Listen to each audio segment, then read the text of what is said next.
Hello everyone, welcome back to another Invader video. Today we'll be looking at a very practical invasion.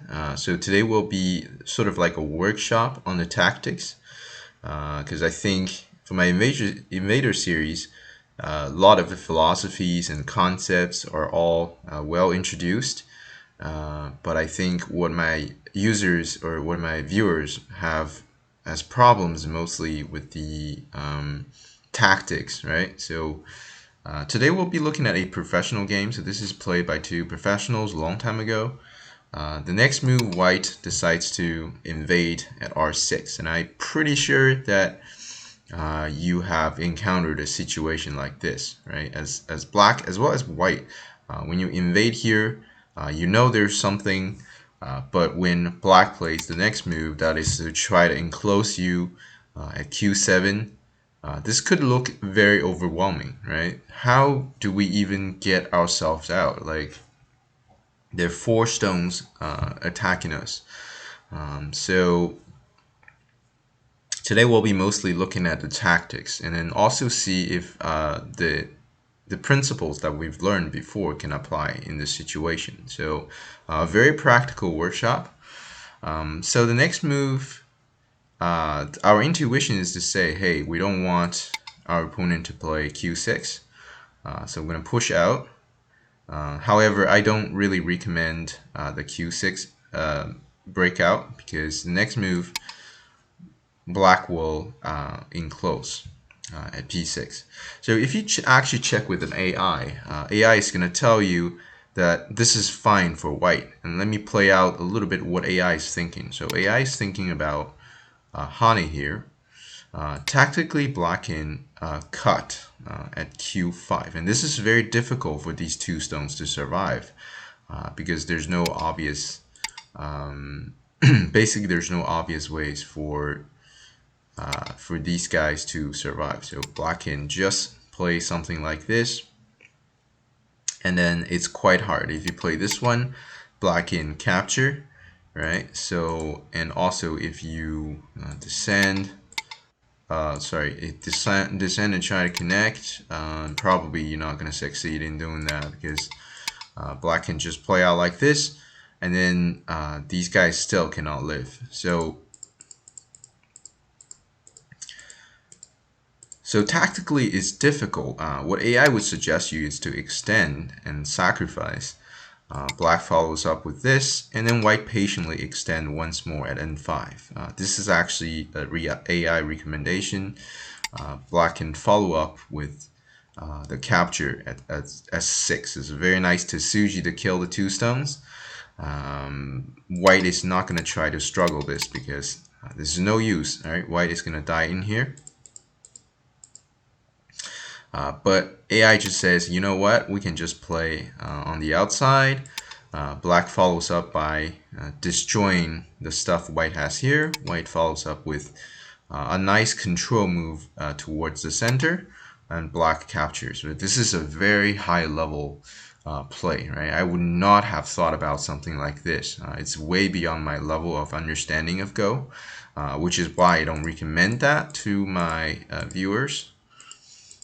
Today we'll try to present you a simple solution and something that's more related to our basic invasion series. So at this point, once again, if you try to break out like this, I'd say you have a nice intuition, but the reading part, it still needs to be worked on, right? So after this is actually quite hard for White to break out. If you play something like this, this is usually not a great idea because a shape like this, an empty triangle shape like this, this is very, very ugly. And then Black can just connect. And even if White manages to break out, this shape is so inefficient that Black's position is going to be fine afterwards. Some other viewers might have some sort of intuition saying, well, what if we go ahead and test the corner out, right? What about we ask a question, like this kind of probing move ideas. These are all nice intuitions, The problem with this intuition thing is mostly as we level up, our intuition gets better. But when it comes to invasions and close body combat in the game of Go, intuition is not your friend, right? Intuition is right like your worst enemy, like is because at this stage it's all about reading, and reading is not based on intuition. That's why so many people do life and death problems, is to practice their readings instead of intuitions. If you play something like this, okay, black will just answer something with this. When you play this one out, well, black can just go ahead and kill the corner. Then you're like, wow, what do I do now, right? Like it's not so obvious what white's gonna achieve with this exchange that loses all the territory in the corner. Also, some players would say, hey, I can attach here and make a tiger's mouth and come out. But once again, these all have to be based on reading. I'd say intuition-wise, it's very good that you think about this, make a tiger's mouth, prevent this cutting point, but black will follow up with the double honey. When white Ataris and Atari to break out, here black has a nice Tsuji that is to double Atari here. So if white connects, black can extend out and everything dies. So white pretty much has to take, and then black will follow up by taking the Q5 stone. So at this point, everything here died, and not too sure how this flower is going to contribute to the game, given that black is very thick over here. So intuitions are very nice that help us, in the game of Go, especially when you start to level up in the game of Go. But I'd say reading in close body combat is super important. Which is why, with all these considerations, which is very hard to read out in your actual game, which is why you should watch more of my videos where I talk about practical stuff like this, right? You might have encountered this in your game before, like the exact same position, and you might be wondering, well, why can't I break out here? Well, that's because you messed up the first move. The first move is for you to actually Kosumi at Q5. So why is this move a little bit better than the Q6? Well, I mean, from a human perspective, right? So this move is a lot better because it aims at two things. It's following our principle one, kind of, right? We're trying to find a move that gives us the most options. We're trying to hop out, and also we're trying to push here and exploit black's weakness. Instead of playing Q6, which only tries to break out, right? It has only one purpose, that's just to break out. But with the Kosumi, we're putting more pressure towards black's corner. And we'll see how that's going to affect the result. So now black, a reasonable move for black is probably just try to capture like this. But in case your opponent plays another Kosumi, which is trying to block you. I think this move is the one that puts most pressure on my viewers, I'd say. And here is where our philosophy becomes very, very important. That is the first thing that should come to your mind when it comes to invasion is this active mindset of counterattack. Right? So right now, if you just say, hey, you know what, I really want to run because I'm scared, so I'm trying to break out here, this can be a bad move, right? Well, it turns out it is actually not a great move because when you try to break out this way, the more moves you play like this, the harder it is to break out. Actually, you might end up getting everything killed inside here. So a lot of my viewers would just be like, oh, I'm really scared, so I'm gonna Atari. But the more you Atari, the more difficult it is. Now you pretty much have to connect. Black will descend, and when you attach here, black has this very nice Tsuji and also a very brutal move to kill everything. You play this one, will connect. If you pull the stone back, black will pull it back and then kill this group. If you Atari, and black will Atari and then connect. And then guess what? Everything died, right? Even this group that has one eye only, this is not going to live. So this is the result, the consequences of you panicking because things look very dangerous, right? Like it looks very dangerous here. It's 5 versus 2 and we're about to be killed. I'd say it's especially at these kind of situations, the mindset of counterattack will come out on top, right? It will always give you better results than if you just panic running, panic trying to break out. So let's look at what can change when we think differently, when we play with counterattack. Now, white, instead of panic running, counterattacks with the push and cut.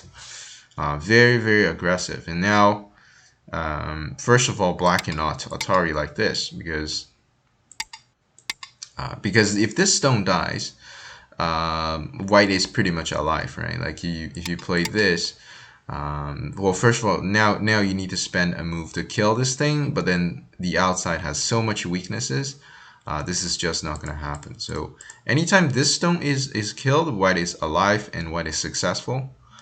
So black now has very, I guess, very serious defense, right? That is to play s4. So, well, this requires a lot of reading, actually. It's not that simple to understand why this works. First of all, if white just blocks, like, wow, what are you playing? Now I have a very nice move, right? Like now I can kill you because if you play this one, I can turn. Well, it is very nice to if black just hanes, but black now has a Tsuji to kill white. White needs to turn here, and then black can follow up with this first line move. And then white will always have only 2 liberties. Doesn't matter what you play, right? Doesn't matter how you struggle, you always have 1 liberty less. So when black descends, that's where we have to kind of be patient. And the correct move is for us just to extend at R2. Black will follow up with the Tsuji anyway, and then we can stay assured that our 2 stones will die. We're not trying to save these 2 guys, but instead, this move allowed white to play basically to play this move, right? So this is a very very nice move, and if black pushes like this, well, white can Atari first, black extends, and then now white encloses, and then these 3 guys pretty much died, right? If you, well, we pretty much know why it dies, right? Like just can't escape. Looks like there's probably something going on here, but white can connect and Atari, and there's no way to kill white here. If you connect, that's already too late, and then if you Atari from behind, well, no problem. As long as white does not die here, black is gonna die here, and that's game over. So at this point, black cannot push and cut. Black can only extend. And then what white can play is to just make a bamboo shape, and this is a very nice invasion. White is successfully out by making use of the weaknesses that black has, and now not only white got out, but these 3 guys, they are in a very, very dangerous situation because there's white stones all around. So let's quickly look at the difference, right? So when we try to break out in a panic, things not going to work out because black's going to use his force to just brutally enclose white. And this happens, I guess, a lot in your games.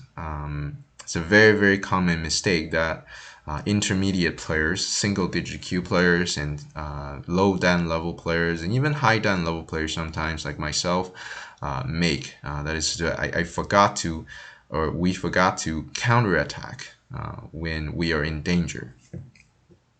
Very normal. It's not a problem. Don't worry if you make that mistake a lot. That's just a process that you have to go through as you level up. So turns out this Kosumi is not the greatest move.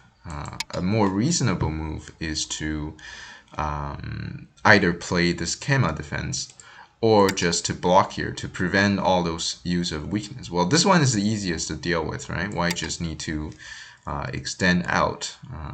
So a lot of times your intuition would just be like, oh, why can't we go faster? But once again, intuition has to be based on calculations, right? Readings. When black plays this, well, it's time for us to cry because now we pretty much just killed ourselves, right? So rather, a good reading move is just to play p5, and now we're successfully out, and then black's 2 stones has to run.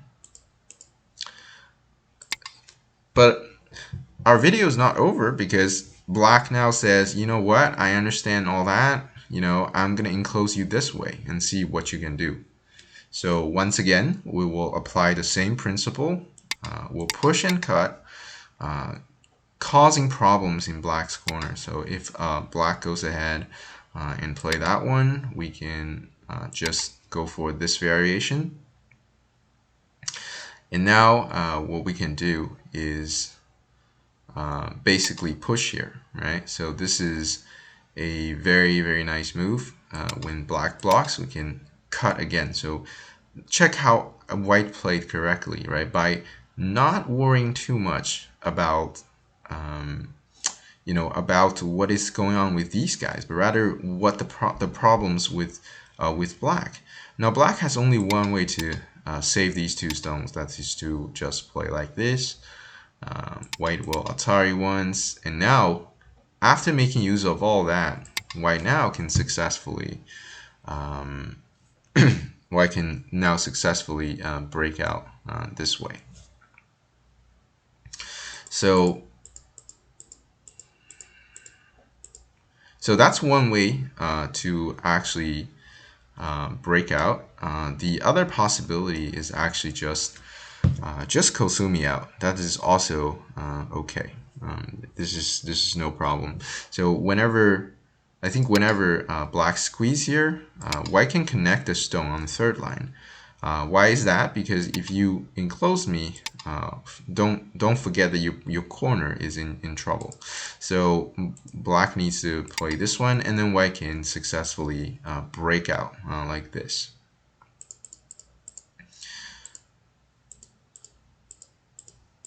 So today we basically applied our principle of counterattack once again, right? To see how in such a common invasion you can make use of the principle and make your invasion successful instead of a panic escaping and then, you know, get everything killed scenario. So yeah, very, very nice case to remember that you should play q5. That's a better way for you to play if you want to actually drag your stone out. If you actually don't want the crazy AI understanding of things, you just want to get your group out, destroy black's territory, and then counterattack these 2 stones. You can play the Kosumi. Just remember you have, you know, breaking out at p5 and also this q4 and then cut at r3 as a Mii situation. So that's the key to break out in this common invasion scenario. So hopefully you guys liked the video. Don't forget to like and subscribe, and thank you very much for watching, and I'll talk to you guys next time.